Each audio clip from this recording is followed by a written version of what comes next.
Günaydın. Good morning.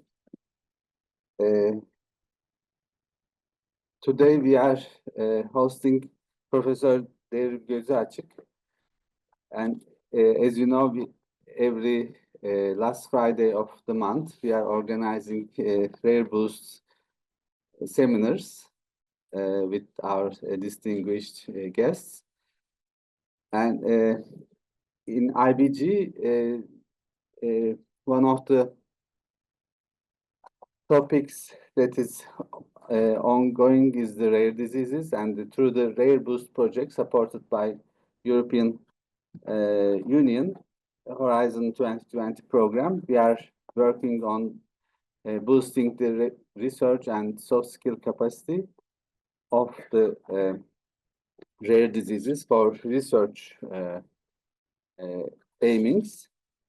And today our guest is Dr. Gözüaçık, and I'm very happy that he is here because he's also a long friend and colleague of us, and he's a scientist specialized on autophagy, cell death, and cancer biology, and currently working on KUTTAM University School of Medicine, and also senior researcher at the KUTTAM University Research Center and Translational Medicine, KUTTAM, and also still working on the Sabancı University Sunum Nanotechnology Center. And besides, he's also a management board member of our center, and also advisory board to several institutions like NIH and New York-based International Cell Death Society and Hacettepe University. And today he will be speaking on discovery of molecular regulations of autophagy and implications for rare disease, neurodegeneration, and cancer. Okay, so I'm currently located in KUTTAM University Hospital.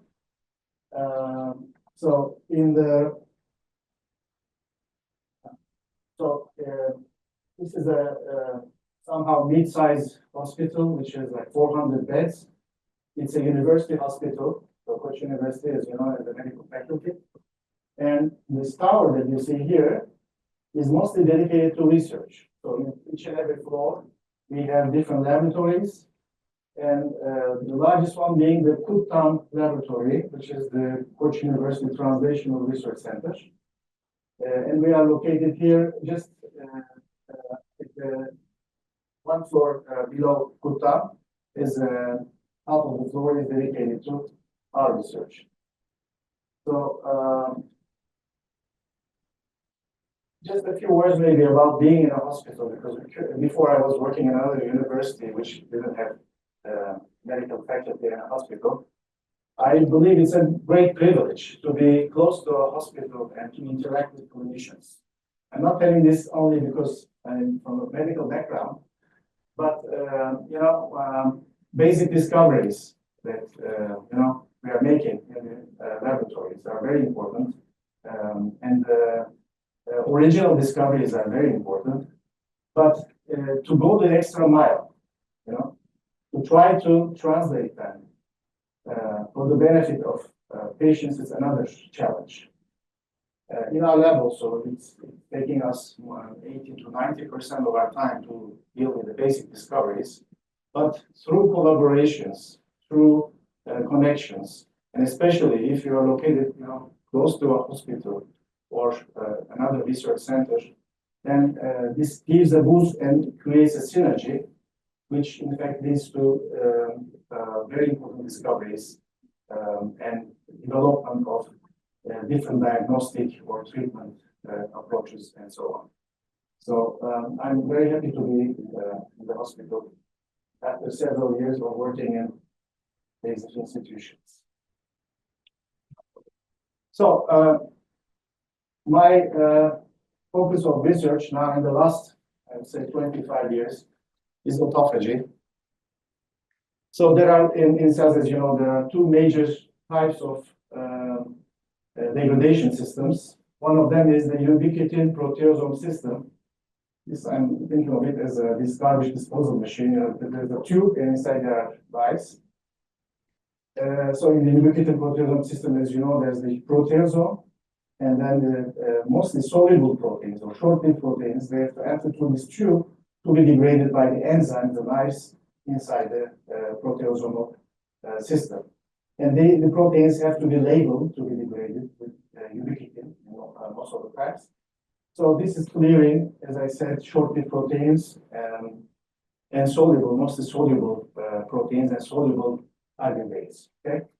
On the other hand, autophagy looks like this garbage pickup system where you have bags. Okay, so the garbage being cellular materials which are loaded on trucks, vesicles, and led to these garbage factories, you know, where they are disintegrated and recycled, hopefully. Okay. So this is what I like because I'm from the 80s, 90s generation.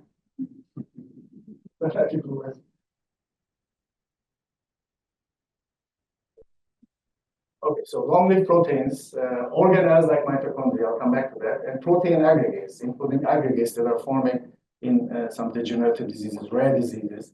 They are mainly cleared by autophagy and autophagosomes, because these are, as I said, vesicles which are packing all these materials and leading to their recycling in the lysosomes.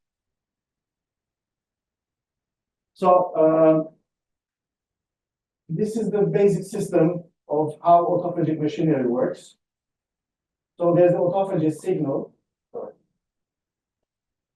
which might be starvation, some kind of cellular stress on or aggregates, protein aggregates, mutant proteins, and so on. So this is leading to inhibition of the mTORC1 complex, which is in fact an anabolic complex, okay, which is protein synthesis, cell growth, and everything. And when it's active, it's blocking the, especially this ULK1 complex in the autophagy system. So when there's an autophagy signal, this system is blocked, and then ULK1 system is activated, and then starts the autophagosome formation machinery, and it starts to function. And PK, on the other hand, is another major regulator. And PK, as you know, is sensitive to cellular energy levels. It's mainly sensing AMP to ATP ratios. And when it's activated, it's when there's AMP levels are going high, ATP levels are going down, it's activated, and we need to again ULK1 and some other system activation leading to autophagic membrane formation.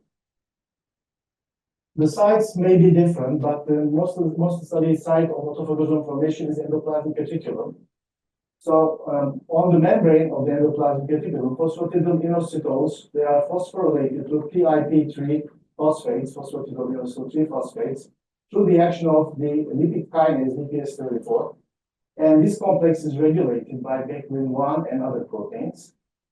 And for these phosphorylinosyl 3 phosphates, they label sites of autophagosome formation that some call the cradle or omegasome because of the shape. And these are autophagosome formation sites that we call isolation membranes, or this small tongue-like thing which is sticking out, or phagophore formation sites. Okay, so different from other vesicular systems which are pinching off from existing membranes. In this case, there is somehow de novo synthesis of membranes. Okay. So this red tongue-like thing, which is in fact prolonging and then forming the autophagosome, omegasome being a template for the formation of these omegasomes. Okay, and critical proteins for the formation of and elongation of these membranes are ATG4, which is priming MAP1 LC3 and LC3 ATG8-like proteins. So a small portion of the 3' of the C-terminus of the proteins have to be cleaved for them to be primed. ATG4 is responsible for that. And afterwards, ATG5, 12, 16 system acts like an E3 ligase, which in fact finally adds a lipid molecule to these MAP1 LC3 or like proteins. I'll call shortly LC3 protein. Okay, LC3. So LC3 phosphatidyletanolamine lipid conjugation results in the formation of these membranes. So these phosphatidyletanolamines come together and lead to elongation of the membrane. And also it's important for the closure of the membrane. And one more thing is autophagy can be non-selective or selective. Non-selective autophagy is just eating up whatever comes on its way. But recently, there are more than 30 autophagy receptors that have been characterized, one of them being P62 or SPSTN1. So these proteins, they in general form a bridge between the LC3 proteins on the membranes. So it's covered inside and outside of these membranes. And these are, by the way, lipid double bilayers. Okay? So the membrane of it. So LC3 bridging CP62 with the cargo molecule. Cargos might sometimes be ubiquitinated, especially lysine 63, through ubiquitination.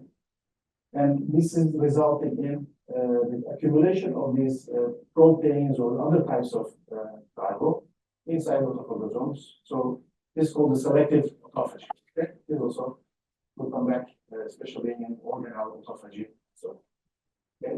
And autophagosomes at the end fuse with lysosomes. They are carrying on microtubules and they are fusing with the lysosomes. You can see here. The outer membrane fuses, the inner membrane is delivered, and inside, the cargo inside is degraded by the action of the lytic enzymes in the lysosomes and then recycled. Okay? For instance, proteins are chopped into amino acids, and amino acids are released for reuse, synthesis of new proteins. So this is basically the mechanism.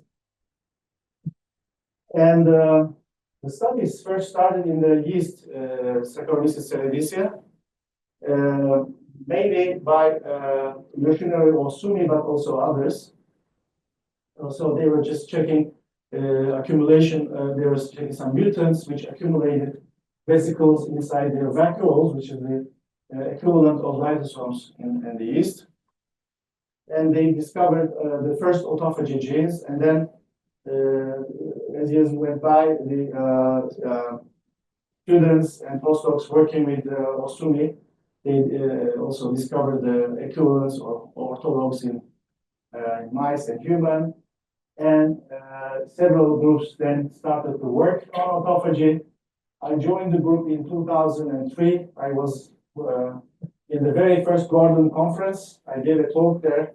And I met the group, and everybody was asking, what is autophagy? What is it doing? And also being the godfather of the group. And since then, we came a long way. And now we know that, in fact, autophagy is a very basic mechanism, which is from the yeast to man preserved, and it's involved in different types of diseases, including neurodegenerative diseases, some genetic diseases, and cancer. Okay? And also they got the Nobel Prize, of course, for his contributions. So, as you know, people like hallmarks. Weinberg paper. I found this as a hallmarks of neurodegenerative diseases. Arguably, some people will say there's more, it will be improved anyway. But the basic mechanisms, involving formation or development or progression of these diseases are somehow related to autophagy. Aberrant proteostasis, so protein balance, pathological protein aggregations, and this leading to neuronal death, okay, and some other abnormalities, especially altered energy homeostasis through problems in mitochondria. Okay, I'll come back to that. And DNA and RNA defects, and of course inflammation and other things, synaptic problems and so on, which is maybe somehow in some cases resulting in a progression of disease. And autophagy defects are seen in neuronal diseases and at various levels. So you can see reduction of autophagy induction in some diseases, enhanced autophagy repression in some others. Inefficient carbon degradation because of lysosomal problems. Okay, and microtubules are carrying, so related to microtubules, there are some other problems, and cargo recognition, especially protein aggregate recognition, and also mitochondrial recognition. As I said, organelle degradation is a major function of autophagy, and mitochondria are one of the major quality control mechanisms of mitochondrial autophagy that we call mitophagy. Yeah. And of course, there are some other problems which might lead to or aggravate autophagy defect in these cells. So microtubule related problems, because autophagosomes are carried on microtubules. So anything that is leading to problems in microtubules results in autophagy defects as well, which is creating a vicious circle in a disease progression. And other things related to lysosomes, pH changes, and these complexes sensing amino acids on the lysosomes, it's in relation with the ATPase, which is the major pump, hydrogen pump in the vacuoles, as you know. And all these are related to several different degenerative diseases, neurodegenerative diseases, rare diseases, and so on. So autophagy is at the heart of all this. And not surprisingly, some mutations in some autophagy genes, 4 autophagy genes, also are related to different types of degenerative diseases. Okay, so WDR45 before the other name. Less relation to different proteins here, and you can see all these different autophagy proteins which have mutations which are connected to rare and degenerative diseases. And other related diseases also, again, there's some genetic backgrounds like Crohn's disease, celiac disease, or some syndromes that you see here, rheumatoid syndromes, respiratory disease, myopathies, and others. They involve some problems with autophagy genes, and so on. Okay. And different stages of autophagy seem to be more important for different types of diseases. Okay, so you see abnormalities of, for instance, initiation problems, and cargo recruitment, autophagosome maturation, lysosomal fusion problems. They all have some impact, if not they are the etiology, but it has some impact on disease progression as well. So I founded my lab in 2006. That's right, long time ago now, 19 years almost, and I know it's a challenge, to do science in Turkey. I know it's a challenge to, keep on doing science in Turkey. I know there are several problems, regional problems, economic problems, political problems, and so on. But I always tell myself, if not us, who will do it? Who else? Okay? So whatever everyone is doing in the name of science or technology in Turkey is very valuable and important. Okay, so with this mission in my head, we started with very modest budgets. The first analysis was a yeast-2 hybrid screen using ATG5 as a bait. This was one of the first ATG5 related screens. ATG5, as you know, I told you that it's important for SC3 conjugation to lipids. It's the core of the system. Then we discovered some interactors. The main idea being discovering new regulators of autophagy. And at the second step, maybe, to see if they are connected to some diseases and so on. I'll tell you a couple of stories here, okay, from our lab. So then we performed some functional screens, microRNA screens, using a library that my friend in NKI in Poland possessed. So at that time, it was one of the rare few microRNA libraries available. Then, of course, with some advances in technology and some financial support, we could do some RNA-seq analysis, shRNA screens. In collaboration with a good friend of mine from now he's in Switzerland, Björn Dengel, we performed very large proteomics screens. and some antibody array screens and so on. Some of them are published here. So we discovered more than we can handle. We have several proteins which are related to autophagy. We have some different connections, some discoveries, and some of them are published. I'll tell you a few of them. So first story was about microRNAs. We discovered some of the first microRNAs in the world regulating autophagy. Okay, so we discovered that, for instance, starvation. Okay, here you see starvation is inducing autophagy, and these microRNAs, some of them are blocking starvation-induced autophagy. You see the dots; these are LC3 proteins which are conjugated to lipids, and they are marking autophagosomes. All the dots are showing you autophagosomes. Here you see with starvation, there's an increase in the dot number, but then the microRNA is blocking it. And then we discovered the targets of these microRNAs. For instance, here ATG5 is the major target in the autophagy pathway. When we introduce microRNA resistant ATG5, we could see that autophagy came back. Okay, then you can do the opposite. You can block the microRNA, and then this is P62 autophagy receptor. You can check degradation of this receptor in response to autophagy activation. But then when we block the microRNA, which is blocking autophagy, then we could induce autophagy further in the system. And we saw that also these microRNAs, they are responding to autophagy inducing stress signals like starvation. Here you see, for instance, near 181A levels were increasing in response to starvation in cells. So we proposed this gas and brake model, where in fact autophagy-inducing stress is active. If there was no control, it could be excessively activated, and excessive autophagy is not good for cells. It's changing a lot of equilibrium in cells, and it's mainly to cell death.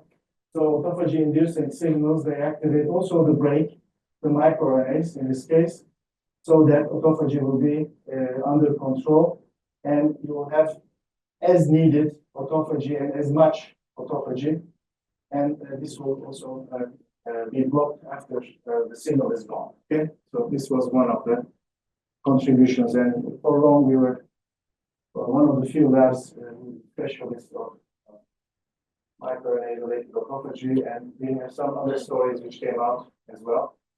Another story is related to transcriptional control loops, which are important for autophagy. So this is, in fact, the mTOR on the lysosomal membrane. So with some other proteins, rare proteins, it's sensing lysosomal release of amino acids, and also lysosomal pH also is playing a role here. In case mTOR is active, then transcription factors such as TFAB, they are phosphorylated and they are kept in the cytosol through interaction with 14-23 proteins. But then, if mTOR1 is blocked, so there are not enough amino acids released, so autophagy should be activated to result in the degradation of these four proteins and supply amino acids. So then this phosphorylation is not occurring, and there are phosphatases which are releasing TFAB from this imprinted situation. So free TFAB goes to nucleus and activates some genes which are related to lysosomes and autophagy. Okay, this is what was known. And Andrea Ballabio, who is in fact one of the pioneers who discovered TFAB's function in this system of lysosomal proliferation, he will be here in the FEPS conference in Istanbul in July. So you're most welcome to come and listen to what he will say, and some other specialists of course, different fields of autophagy, but also other very important fields. So you're most welcome to come and join us there. Okay.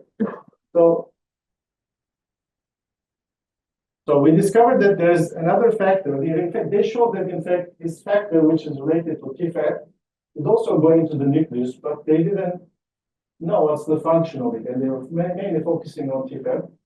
And a student of Andrea, Isabella Portellano from NIH, she also worked on TFE transcription factor, but then they were this mixed transcription factor, which is, by the way, very interesting, because you talking about levels. So there's many different functions in melanosome formation and maturation. And the gene, the knockout of it, I think, is causing a micro-ophthalmia phenotype. So it's a transcription factor with many implications and different functions. So we focused on MIF transcription factor. Okay.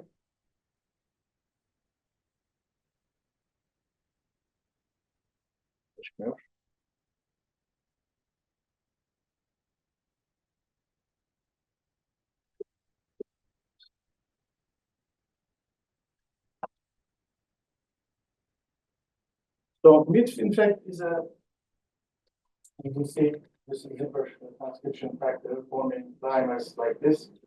And in the nucleus, its targets are various, but we discovered that, in fact,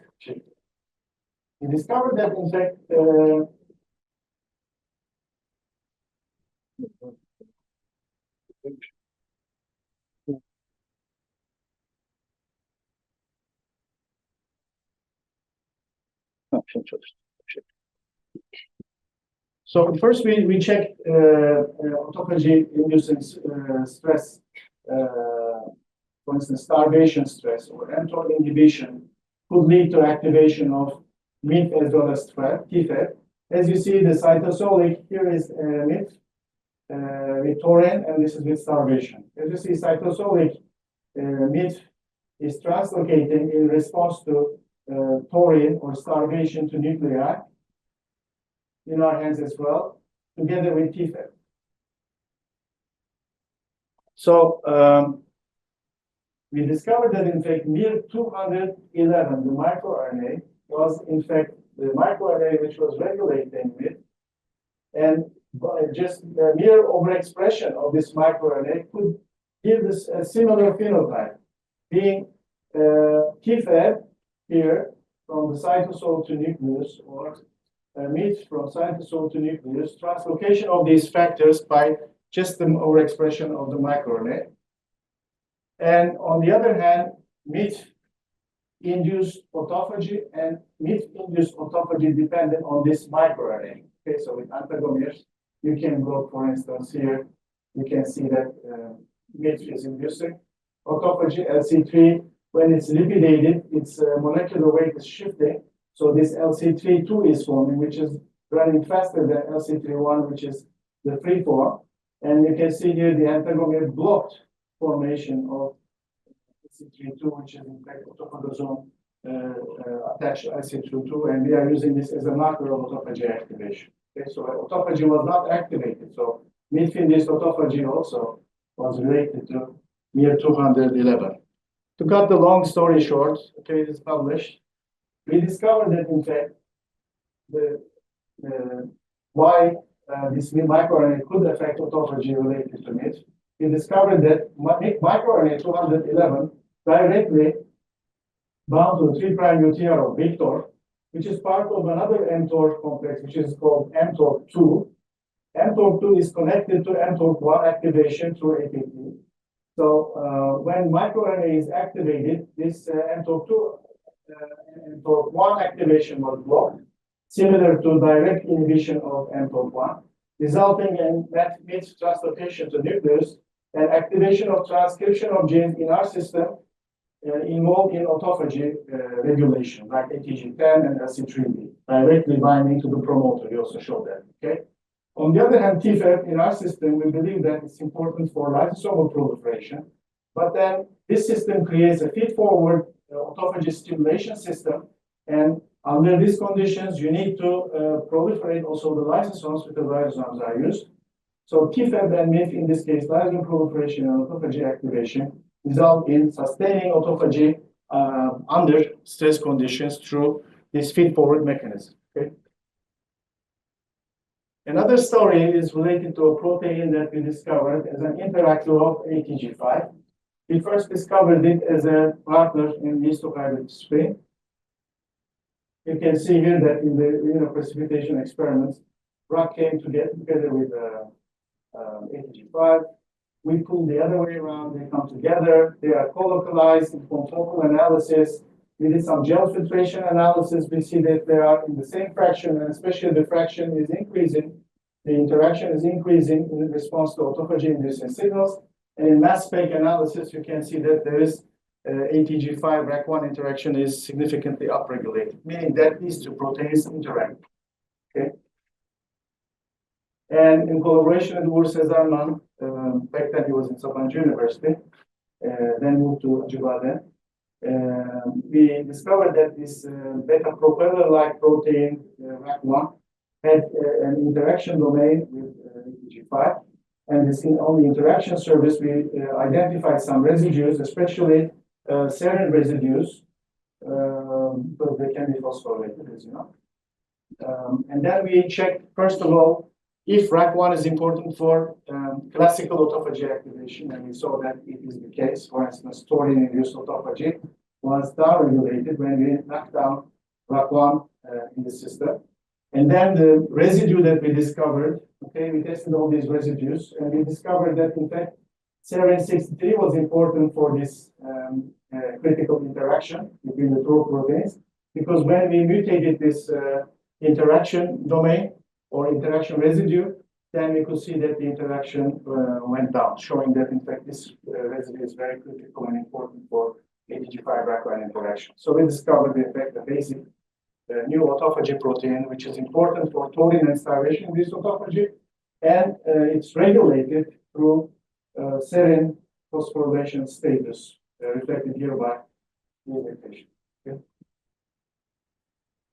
And we went on doing proteomics analysis. We discovered partners of RAC1 under these conditions. So we have a list of proteins which are involved in effect, also binding to ATG5 under these conditions in RAC1, and some of them are kinases and phosphatases. We also checked the pathway, and we discovered that this is located under the mTOR PCL6 kinase pathway, and the studies are ongoing.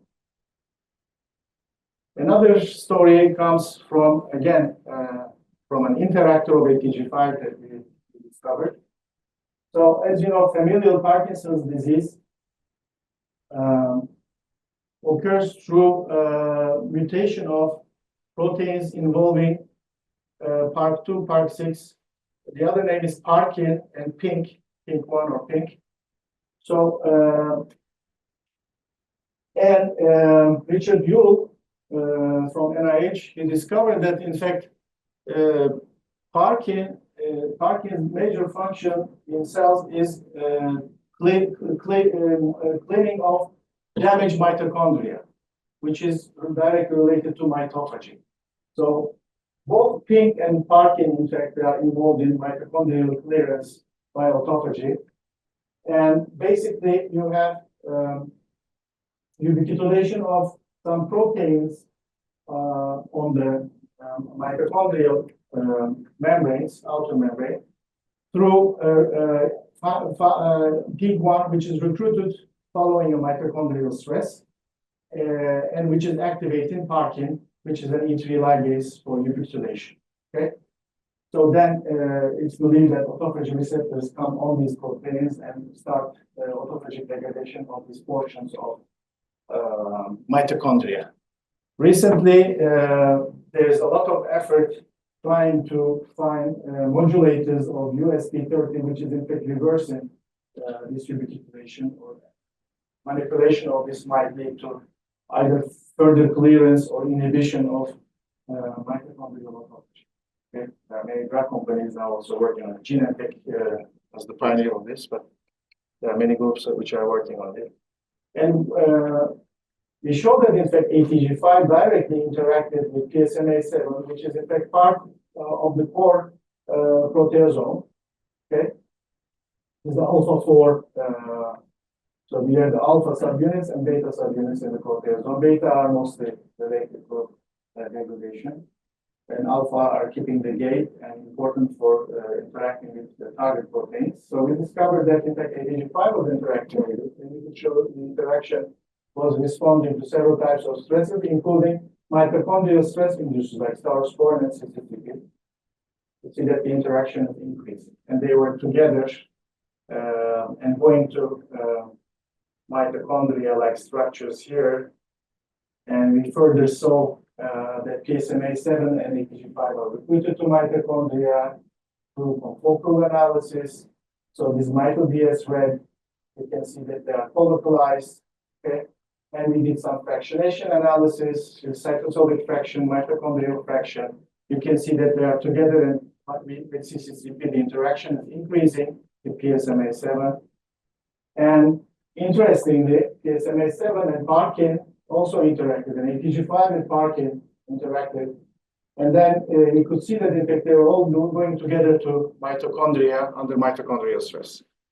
So it's challenging because you have the two different protein degradation systems, and people tend to believe that interactions are indirect, but this was one of the first time somebody showed that, in fact, there was direct interaction with autophagy and ubiquitin proteasome system.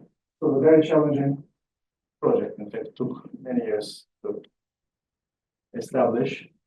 But you can see that, in fact, here, Parkin is recruited to mitochondria on mitochondrial stress. These are mitochondria. Okay, red is marking the mitochondria. Green is showing you the Parkin. So when we block the proteasome subunit, we can see that, in fact, localization was hampered. And this is also true for pink Parkin colocalization.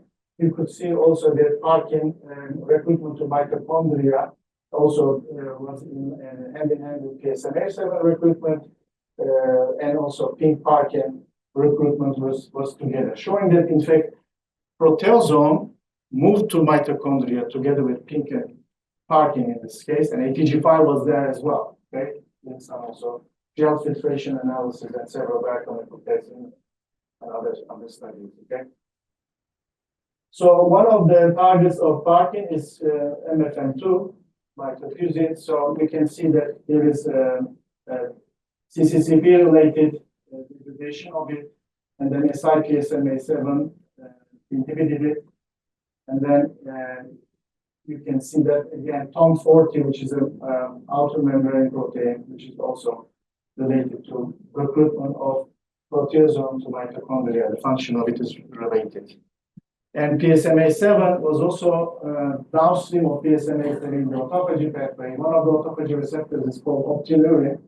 Okay, so then optineurin recruitment to mitochondria was also affected by the proteasome subunit downregulation. And this blocked mitophagy, as you can see here, GFP acid-3 mito-DS colocalization that you see here disappeared under these conditions when we don't have proteasome subunits. Okay.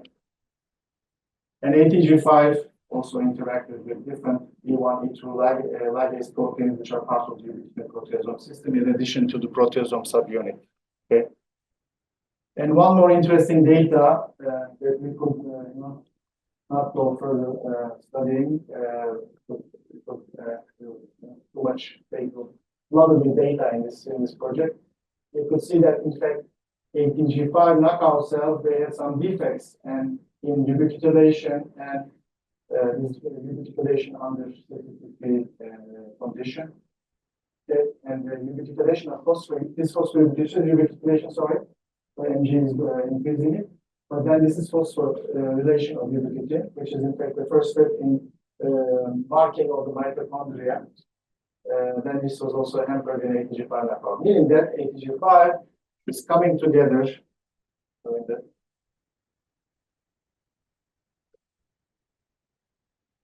So ATG5, PSMA7, and Parkin, they're moving together to mitochondria under mitochondrial stress.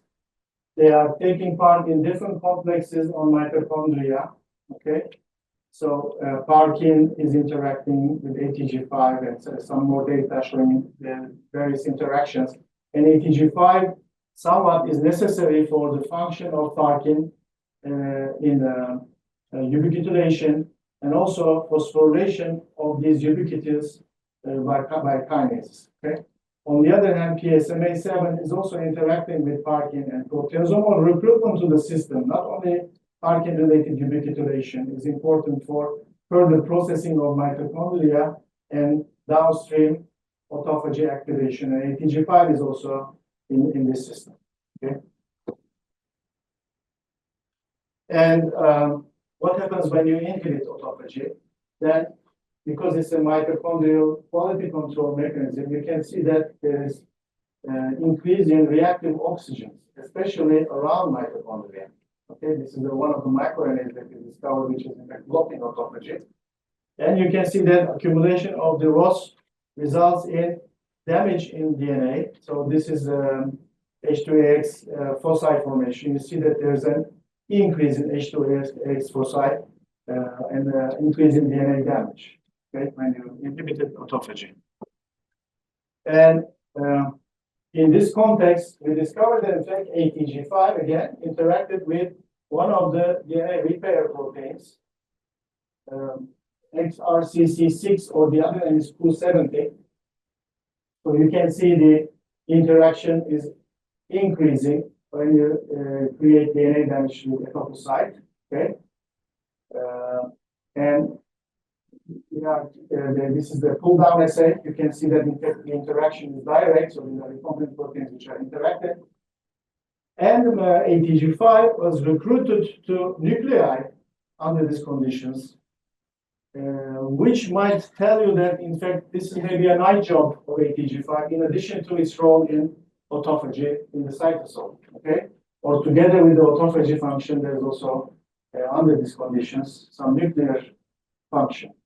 And you can see here that in fact in ATG5 wild type cells, okay, so H2AX foci accumulate, but then it's repaired, and then if you go on, it's again going up, but you see a recovery phase here of the damage. This is double-strand break damage, but then in ATG5 knockout cells, you see that the damage goes on and H2AX foci continue, and this is related to ATG5 because you can rescue it by clear overexpression of ATG5. Okay. Now, what are the implications, also direct implications for the disease? So, through collaborations, we obtained some primary human fibroblasts from Gaucher disease patients. And as you know, it has neurological manifestations, but also different organ involvement. And the problem is in the beta-glucocerebrosidase GBA1 gene, and this is an enzyme responsible for the degradation of glucocerebrosides in the lysosomes. Okay. So this was in collaboration with Serap Emre from Hacettepe University Medical Biology Department and clinicians from there. So we obtained this fibroblasts and we checked, first of all, the autophagosome, autolysosome ratios, and you can see that in fact these fibroblasts, they have under basic conditions there are more autophagosomes, but then when we stress the cell, so this is the control, okay, so then you say autophagosome, then autolysosomes, and then when you stress the cells, in starvation, for instance, autophagosomes increase, autolysosomes also increase, but these Gaucher fibroblasts, they had basic autophagosome accumulation to begin with, and then afterwards, in response to stress, they didn't activate so much autophagosome, autolysosome formation. So there was a clear defect, okay, of autophagosome formation and maturation in these patient-derived fibroblasts. You can also check this with other markers, including lysotracker red, which is in fact sensitive to lysosomal function and pH. You can see that normally non-starved cells have this much of lysosomes, functional lysosomes, and then starvation increases the number. But then you see that these fibroblasts from patients, patient 1, 2, 3, 4, you can see that in fact there is so much lysosomes, active lysosomes, and then this is not much changing upon stress, and this is the quantification. So stress is activated here, but then here, no activation. Okay, not much activation. So we wanted to understand the defect in this system. Of course, everybody is focusing on the mutant protein and mutant protein aggregation, or in this case, lipids and so on, lipid aggregation and so on. So we wanted to check the lysosomal pH. This is tricky. At that time, this is some time ago, we used some fluorescent dye ratio analysis. And we could see that, in fact, in general, we could see the pH of normal cells was around 4.5, okay? But then disease-derived or patient-derived fibroblasts, they had much higher pH in their lysosomes. As you know, lysosomal pH is very important for the function of lysosomal enzymes and, in general, lysosome activity. And this was, of course, in line with a critical decrease in the GBA activity. You can see the enzymatic activity is low, which is expected in these patients. But then we could see that also lysosomal enzyme activities. Major enzymes are cathepsins, as you know. So cathepsin B, cathepsin D, and cathepsin L activities compared to control, they were much lower in patients. So you have a lysosomal defect, in fact, in response to storage of these lipids in the lysosomes. Okay. Then, a long story, but then to cut the long story short. So we saw that at that time, somebody was using some nanoparticles trying to change the pH of lysosomes. So pH of lysosomes is very easy to change. You can make it basic very easily. Okay, hydroxychloroquine or some other materials, okay, which are in fact neutralizing or changing the pH in the lysosomes. But to make it acidic is a challenge.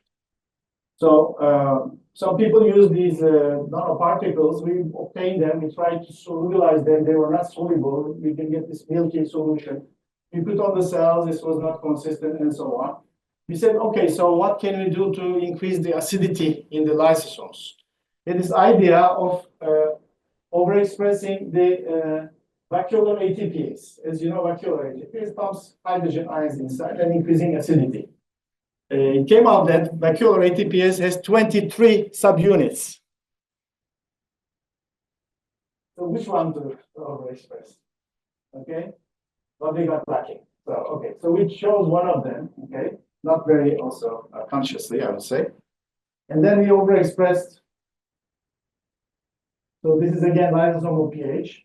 Okay, this control again around 4.5, and this is the patient P2. pH is around 6. So when we overexpressed the vacuolar ATPase, we could see some improvement, not if decreased to the wild type level, but some improvement in the lysosomal pH. Okay, came down around 5. Okay, but then surprise, surprise, GBA activity in response to this minor or maybe modest change in the pH started to increase in this system. You can see here overexpression of the subunit. But then autophagies started to improve in. So here is the control here. You can see that autophagy started to improve, and then autophagic activity came back, indicating again that autophagy lysosome system started to recover as well, in addition to GBA. Then we checked with the dyes that we have, arguably, we could see some accumulation of lipid in these fibroblasts, as you see here. In the patient, you see these large clumps of accumulation, but then when we overexpress the vacuolar ATPase and decreased pH, we could see some improvement in the accumulation of these lipids, okay, indicating the glucocerebrosidase were somehow started to be degraded, because we could see also GBA activity was increased. So you can see some improvement here in this case. So from just dealing with not with the enzyme itself or mutation, through correcting the problem in the lysosome, we could relieve at least the cells from the burden of accumulation of these lipids. Okay. Another study came by initially by a collaboration with Peter Kalla from IBG University, but then we went on studying it ourselves, because BCT is also important for autophagy. So mutations of this BCP protein results in a disease called, now I'll try to tell it in one breath, inclusion body myositis with Paget disease and frontotemporal dysplasia. Okay. Dementia. I'll not do it again. So we call it IBM-PFD. Okay. So it's an autosomal dominant disease, so dementia, and other problems. So there are several mutations in this protein. Okay.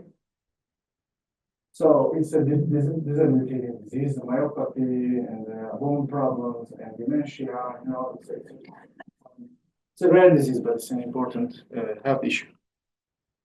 So VCP, what is PVCP, or the other name is P97? It's important for protein quality control, and it plays a role both in ubiquitin proteasome system and autophagy. Okay? But the role in the ubiquitin proteasome system is critical because it's involved in recruitment of proteins or damaged proteins to proteasomes directly. Okay? And it was mostly studied in this complicated pathway that I'm not going to try to tell you in one breath. But there's many components, but this is the ERAD system. This is the quality control system in the endoplasmic reticulum.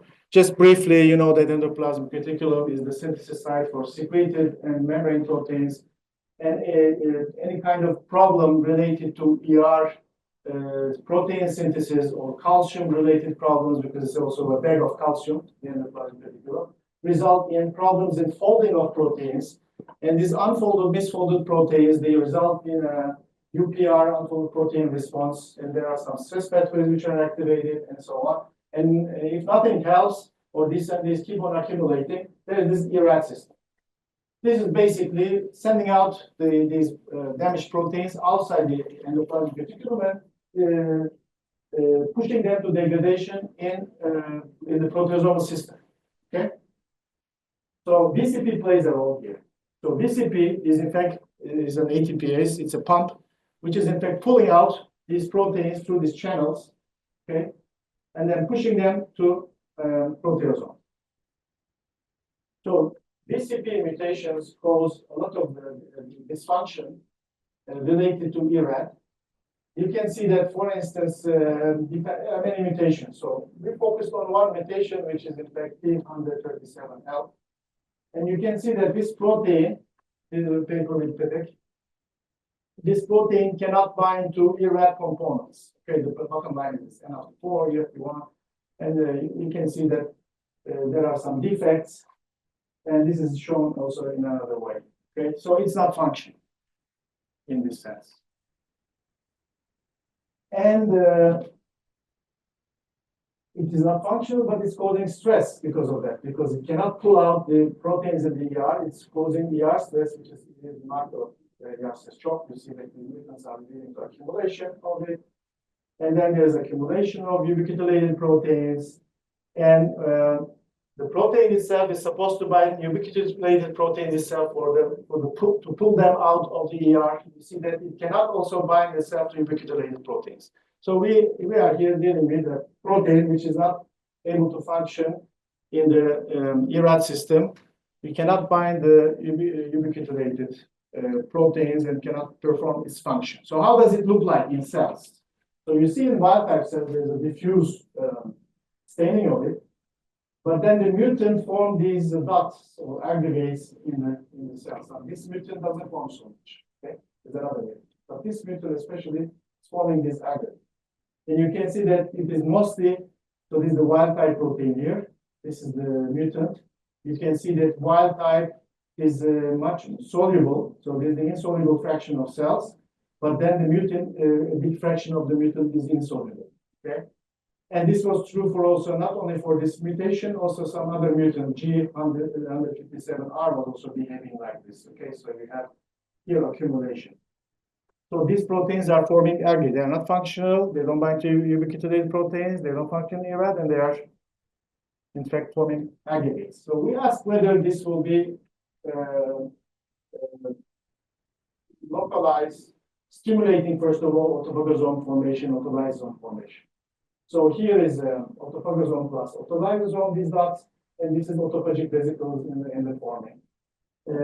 You can see that, in fact, indeed, this accumulation of mutant proteins induce autophagy activation, autophagosome and autolysosome numbers increase,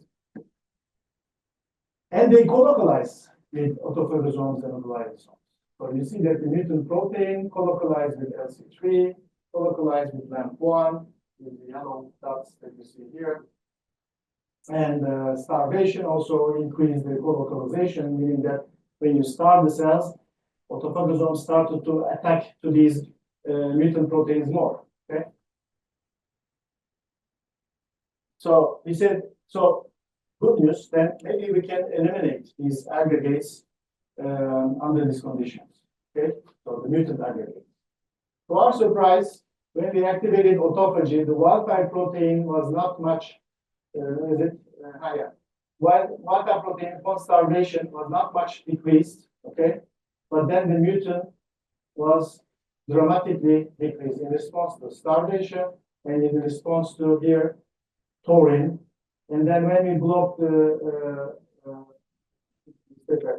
when we block lysosomes, we can see accumulation again, showing that here also there's accumulation, showing that in fact this is indeed degradation through autophagal lysosomal system. Because when you block the lysosome, they keep on accumulating.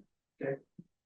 So this brings us to another approach where in fact normal proteins are not a target, normal VCP proteins, the hexamers, are not a target of autophagosomes, so you don't affect the normal wild type proteins in these cells.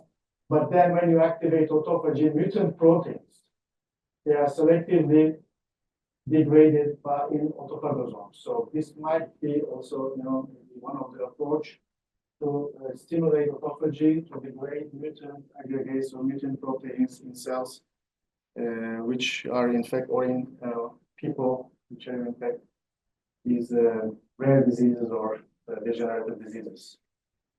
So another story comes from this horrible disease, ichthyosis. So basically, in fact, you have a problem on the skin, and there's a lipidation problem of keratocytes, and there's an extreme exfoliation because of this very hard skin and scaling and everything. And we show that, in fact, in this system also, there is some autophagy defect, and autophagy is important for the also accumulation of these lipids and their transfer and so on. So another disease, another rare disease, which involves, in fact, autophagosome abnormality. Okay. This was, again, a setup project collaboration.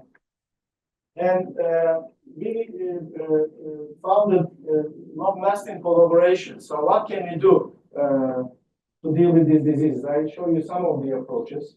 One of the approaches, of course, is gene therapy. But until recently, as you know, we were discussing which vector to use. Is it a viral vector or other vectors? In 2000, when first gene therapy trials were performed in adenosine deaminase deficiency, other deficiency patients, is the bubble boy syndrome, as you know. So they are immunodeficient, like the mice, skin mice or new mice that you're using. These people, they cannot resist bacteria or viruses. They have to be isolated from the environment. So they wanted the gene to perform gene replacement therapy. This is one of the beginning of gene therapies. Alan Fisher in Necker Irvine Research Center, where I was doing my PhD, in collaboration also with Pasteur Institute. So they treated the patient, but back then they used as a vector a retroviral system. So as you might know, retroviruses, in fact, they integrate to the genome. So unfortunately, these patients, they develop secondary disease, leukemias, and this resulted in a very important setback in the development of gene therapies afterwards. But people went on studying, trying to improve the vectors, episomal vectors, some lentiviral vectors, adenoviral, adeno-associated, and so on. And to this day, these efforts are continuing. But of course, with the pandemic of coronavirus, now we know that in fact, lipid nanoparticles or liposomal particles, they can be used. Some people say that there are some side effects, and some people showing accumulation in different tissues and so on. But at the end, it was injected to billions of people in the world. And this was basically a gene delivery method. Of course, one can argue, this is immune response, you don't need as much to deliver and whatever. But at the end, now there's some acceptance of these methods. And one other approach, maybe more control, is to use more sophisticated nanoparticles for delivery of genes. Okay? So in collaboration with Funda Yağcı Acar from Koç University, we were involved in the development of several different drug and gene delivery agents. So these are nanoparticles. In the beginning, she was interested in metal-based particles, especially spiron or iron oxide, because this is used in some contrast agents, and they are checking MRI scans or other studies. They are injecting people with this, and somehow they are supposed to be safe. But also some other particles, which are in fact also called quantum dots, because they have fluorescent properties. So you can track them down. Okay, this is another advantage. So we were involved in all these studies and in the development of all these different nanoparticles and testing them in cells and sometimes in mice. Okay, but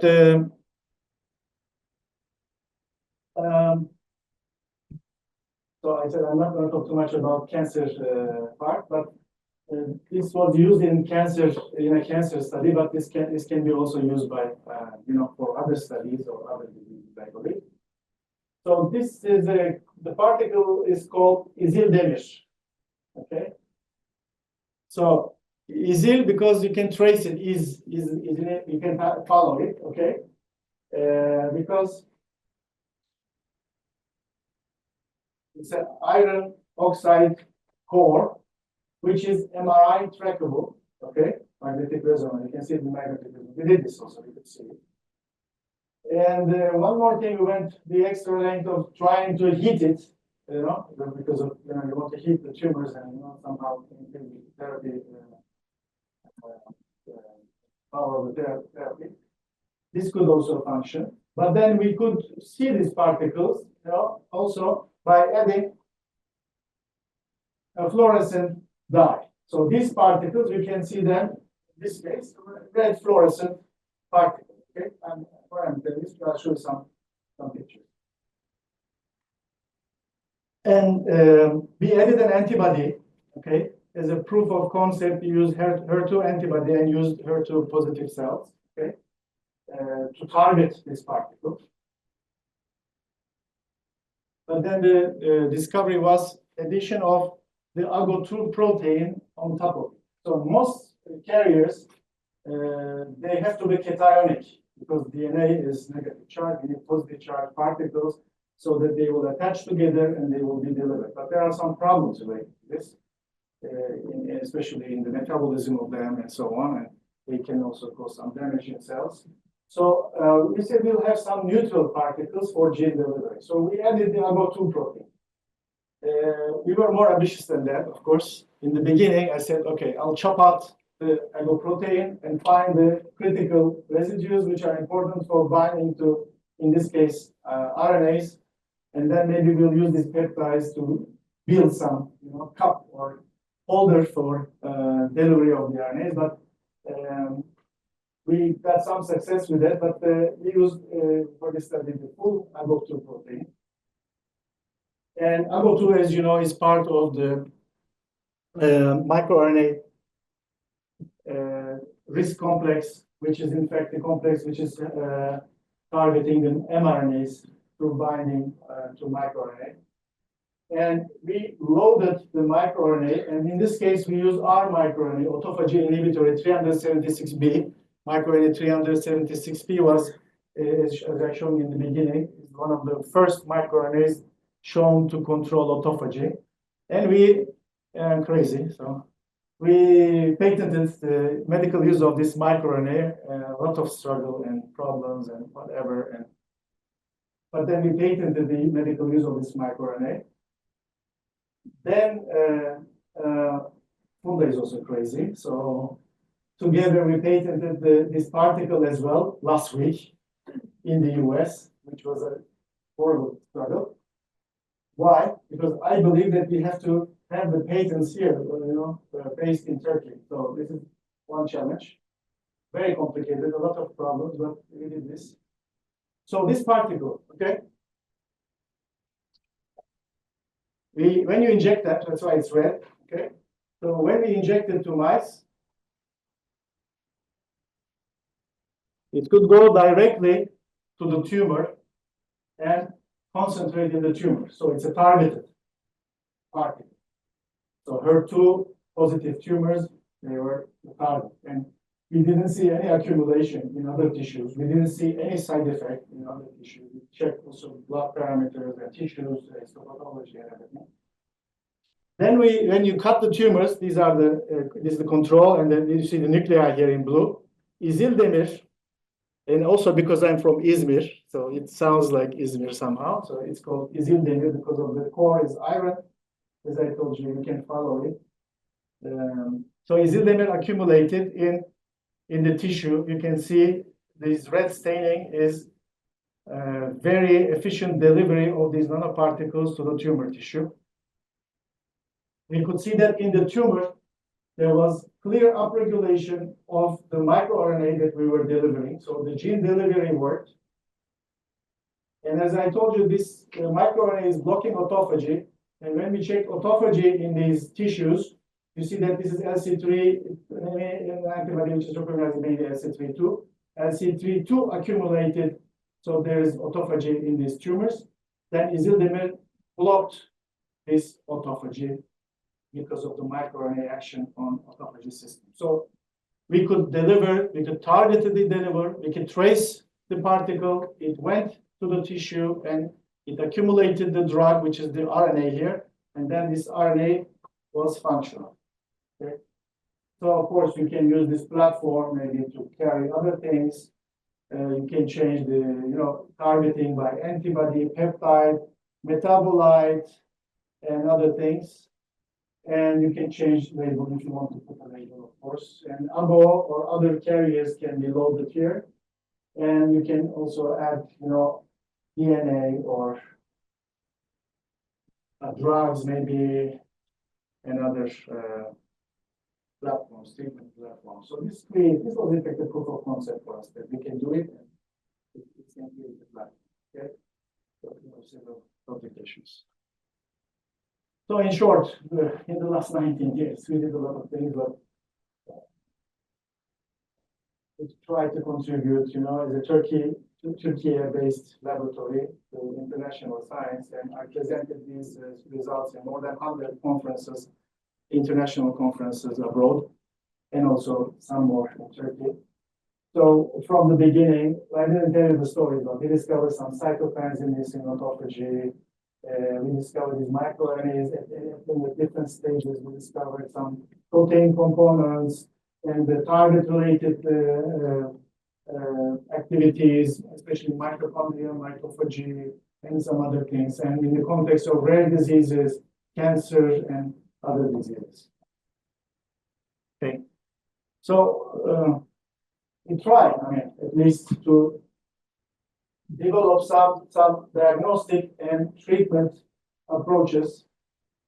This part is mainly through collaboration. So we cannot do everything, and many different specialists from different fields, of course. Science is collaboration.